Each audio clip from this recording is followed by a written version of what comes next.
Crime and Crime Again is a true crime podcast containing subject matter that may be graphic or disturbing. Listener discretion is advised.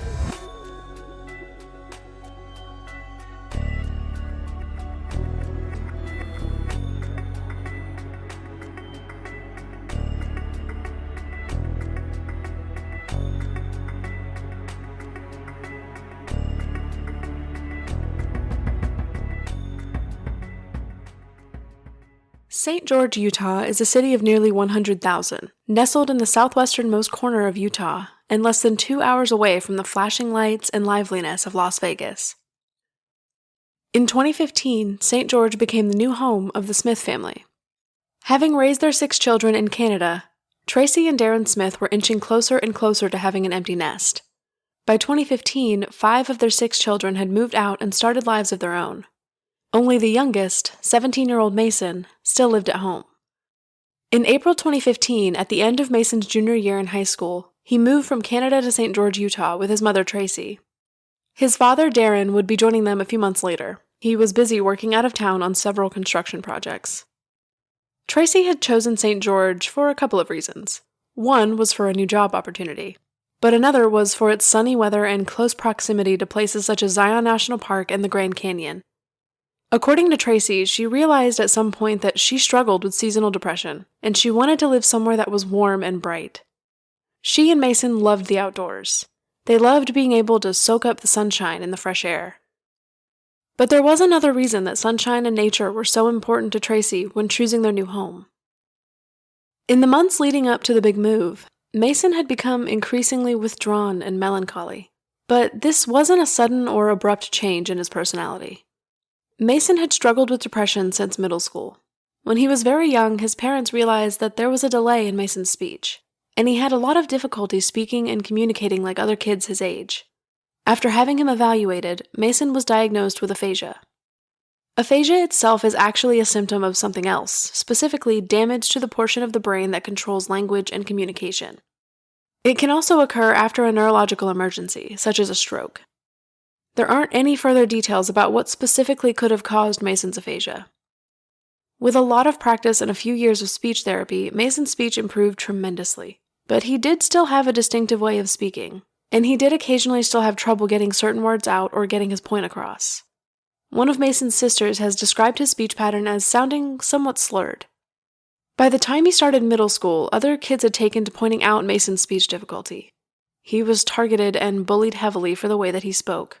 And this certainly played a role in shaping Macin's personality and the way that he interacted with other people. He was incredibly reserved and quiet, preferring to keep to himself. Social anxiety was a daily struggle for Macin. I can say from experience that while middle and high school can be nerve-wracking and overwhelming for any teenager, that increases tremendously for a teenager who has social anxiety. Making friends can seem near impossible when it's quite literally frightening to talk to a new person, and even things as mundane as presenting a project in front of your classmates will have you worried sick and unable to sleep for the entire week leading up to it. When Macin was 15 years old, in December 2013, his struggle with depression reached a breaking point. He attempted to end his own life, and he was hospitalized for about a week afterwards. While depression never just goes away, Macin's mental health did seem to improve over time. When he made the move from Canada to St. George, Utah, he was still navigating how to cope with his depression, but his family did notice that his mental health improved drastically. He was excited about their new home, and probably becoming excited about his future as well, as he had just started his senior year of high school and he was about to be turning 18. Because Macin was introverted and a bit of a homebody, he found his hobbies and passions in the comfort of his own home. He loved escaping into video games, and he spent much of his free time watching anime. Macin also had dreams of becoming a musician, and he was a talented songwriter. As many of us probably know, our parents often don't understand some of the things we may enjoy. I'm 26, and my family still doesn't quite get my love for K-pop.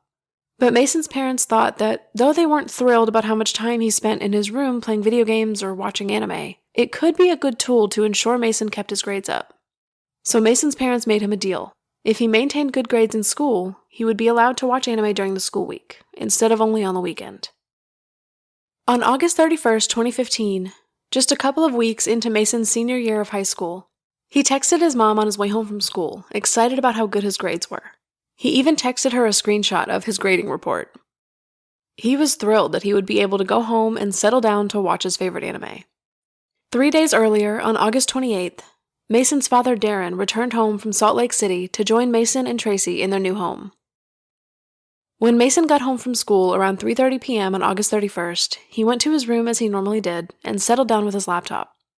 Soon after, Darren knocked on Macin's door. Macin's parents had become increasingly concerned about their son's introverted tendencies.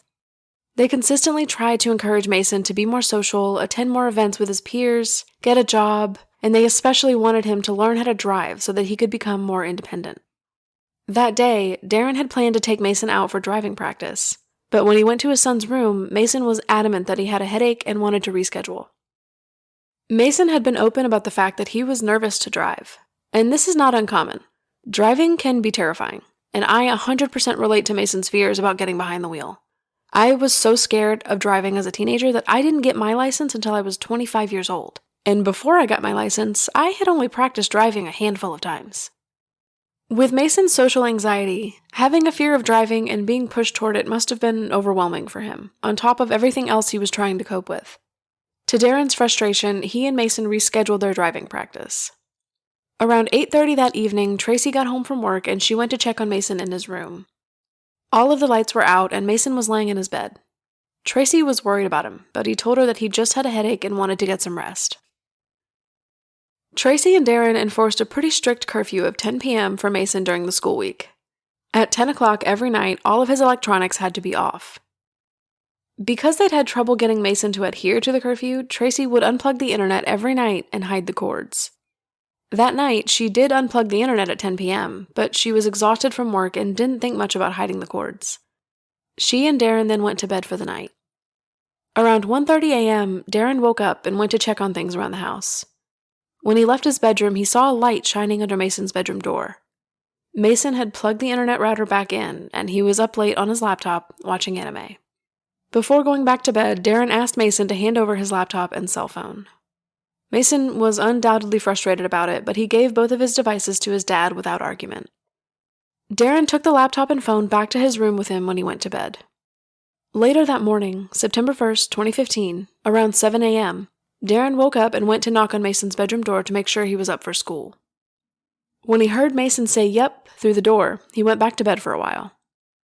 Tracy and Darren said that around 7:30 a.m., they could hear Macin in the kitchen shuffling around, possibly finding something to eat for breakfast.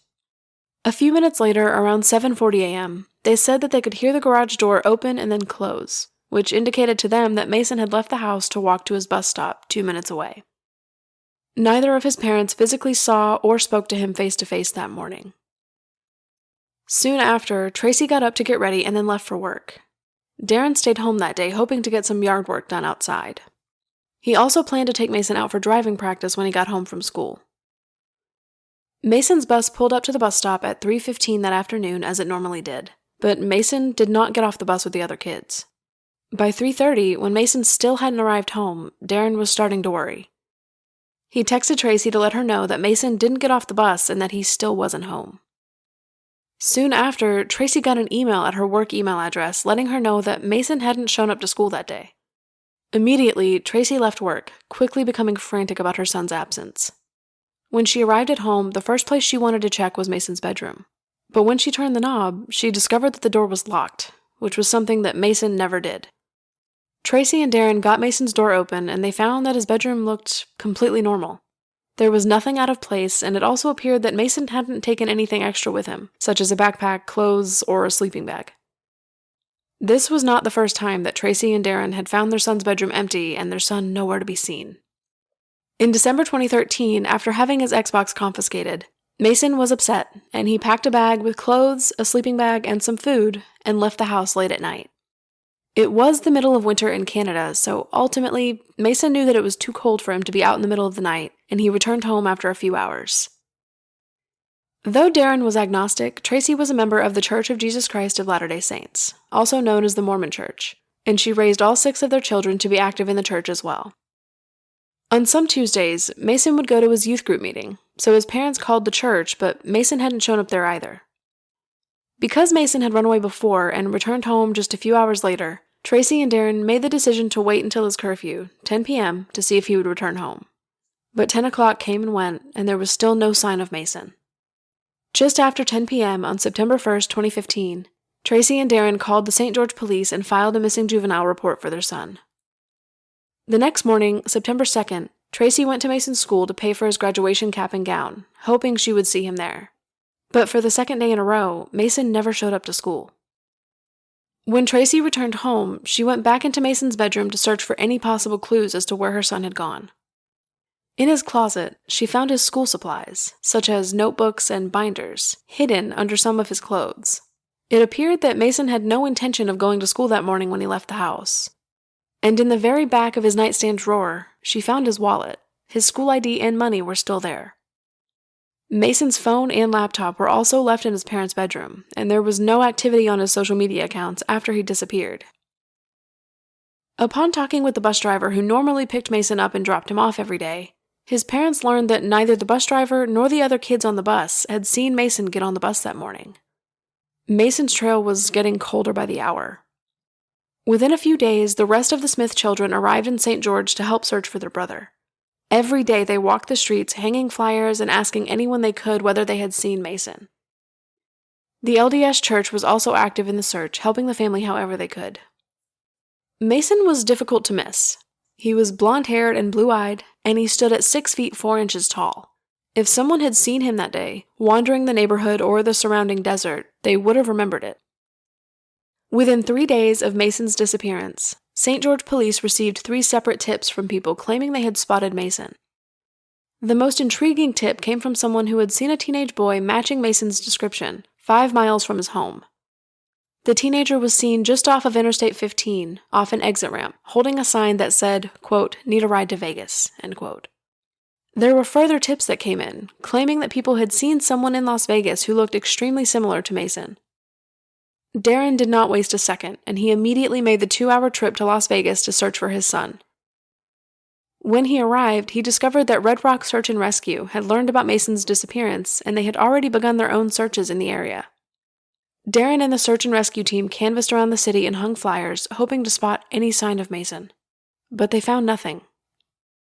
It was later determined with surveillance footage from a nearby gas station that the teenage boy seen on the side of the interstate 5 miles away from Macin's home was not Macin. On September 7, 2015, 6 days after Macin's disappearance, Tracy decided to do another sweep through his bedroom. When she looked in his wallet again, she found something that she hadn't noticed before. A handwritten letter, 3 pages long, folded neatly into Macin's wallet. He had written the letter around 1:30 a.m. on September 1st, just hours before he disappeared, and just after his phone and laptop were confiscated by his dad. The details of the letter have never been publicly released, but according to Tracy, the letter that Macin had written and hidden was incredibly personal and painful for her to read. The letter led her to believe, and worry, that Macin was planning on harming himself. When police attempted to investigate Macin's electronic devices for clues as to his whereabouts, they discovered that Macin had erased most of his history on his laptop. His cell phone yielded no answers either. The only conversations police found in his text messages were with his mom, and maybe a friend or two. Within days of Macin's disappearance, another tip came into the St. George Police Department. A woman was dropping her daughter off for dance lessons in Macin's neighborhood on September 1st around 3 p.m. when she saw Macin wandering the neighborhood walking in the opposite direction of his house. The woman knew Macin and his family from church, and she was adamant that it was Macin that she saw. Why would Macin still be aimlessly wandering his neighborhood more than 7 hours after he allegedly left his house that morning? The first large search conducted for Macin was organized by Red Rock Search and Rescue on September 26th and 27th, 2015. The search included nearly 100 people, consisting of teams on horseback, search dogs, and ATVs. In total, this 2-day search covered between 30 to 40 miles, but no evidence turned up to lead to Macin's whereabouts. After 5 months with no signs of Macin, the lack of evidence or credible sightings led to rumors that Macin's parents might be hiding something.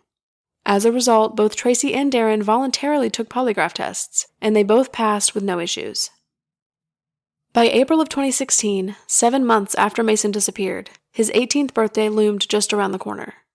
For months, Tracy had held on to the hope that Macin had simply been upset and was struggling with his parents' authority, and that he would reach out to her after he turned 18. On April 7, 2016, Tracy hosted a birthday event for Macin, complete with cake and balloons and people singing happy birthday to him. But his 18th birthday came and went, and the call that Tracy had been hoping desperately for never came. In July 2016, nearly 1 year after Macin went missing, a new tip came in that offered renewed hope for both Macin's family and investigators. Two sisters were eating inside a Panda Express restaurant just outside of Salt Lake City, Utah, 4.5 hours from St. George, when they noticed a teenage boy looking at them from a table nearby. The teen soon approached the two sisters and asked if they had any spare change so that he could buy a bus ticket. They did give him some change, and he went on his way. Initially, the sisters had no idea that they may have just encountered a missing person. It wasn't until they told their mother about the interaction and described the teen to her that their mother thought she should show them Macin Smith's Facebook page. When they saw Macin's photos, they were convinced that the teenager at Panda Express was Macin Smith. The sisters noted that he was very polite and respectful when he approached them in the restaurant. Even more significant was their recollection of the teen's somewhat peculiar speech pattern. When Tracy learned about this tip from investigators, she immediately wanted to meet with the two sisters. Because Tracy had kept Macin's phone line active since he went missing, she was able to dial his number and hear his voicemail greeting, which she let the sisters listen to. When they heard the greeting, they agreed that the teen at Panda Express was Macin Smith. But confirming this encounter with 100% certainty turned out to be a challenge. The surveillance cameras at the restaurant had not been working that day, and there's nothing to indicate that any surveillance footage from surrounding businesses may have captured the teen. There was no way to know for certain whether or not the teenager asking for bus money at Panda Express was indeed Macin Smith. Along with the few sightings that offered the Smith family a glimmer of hope, there have been many sightings over the years that have been confirmed to be false, including several reported sightings in Las Vegas and even one at an anime convention in the area. There have never been any 100% confirmed sightings of Macin. In 2017, the St. George Police Department issued the first of several affidavits that indicated they were investigating Macin's disappearance as a potential homicide. One of these affidavits, dated June 21, 2017, stated, quote, "Throughout the investigation, there have been discrepancies between what Macin's parents, Tracy and Darren Smith, have told the St. George Police Department, Red Rock Search and Rescue, and the media. These discrepancies all point to the fact Tracy and Darren know more information surrounding Macin's disappearance than they have disclosed." End quote. One of the discrepancies investigators refer to is Darren Smith's recounting of the morning of September 1st, 2015. Darren and Tracy told investigators that morning, Darren woke up around 7 a.m. to knock on Macin's door. Darren and Tracy then heard Macin in the kitchen around 7:30 a.m. before hearing the garage door open and close around 7:40 a.m. as Macin left for school. Investigators discovered that Darren's gym card for Vesa Fitness, a gym just 10 minutes away from the Smith home, was swiped to enter the gym at 7:45 a.m. This led investigators to question the validity of Darren and Tracy's timeline. Other documents also indicated that sometime in early 2017, the St. George police were granted permission to place a GPS tracker on Darren Smith's truck. Investigators tracked Darren's movements for 60 days, but found no evidence of any suspicious behavior. Darren and Tracy didn't learn about the GPS tracker until 2019. They have both said that they had no concerns about being checked out by investigators because they have nothing to hide. Authorities have never found any concrete evidence to support their theory that Darren and Tracy Smith were hiding something. In 2018, Darren and Tracy made the decision to get a divorce after 30 years of marriage.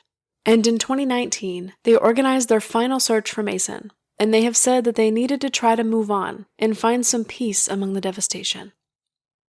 Macin was shy and thoughtful, and he treated everyone with kindness and compassion. He was a gentle soul who had been struggling for a very long time, but he seemed to try his best to make it through each day in spite of that.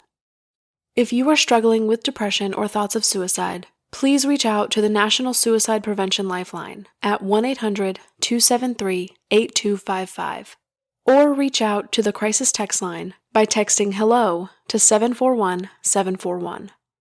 Both of these services are completely free and available 24/7. Please know that you are not alone. I have been there many times. I know how dark and lonely it can feel. Your soul shines so brightly and you deserve to be here. I care about you. Again, please reach out to someone if you are struggling. Macin Smith would now be 24 years old. He has blonde hair and blue eyes and is 6 feet 4 inches tall. At the time he disappeared, he weighed around 200 pounds. If you have any information regarding the disappearance of Macin Smith on September 1st, 2015 in St. George, Utah, please call the St. George Police Department at 435-627-4300. All sources for this episode are listed in the show notes.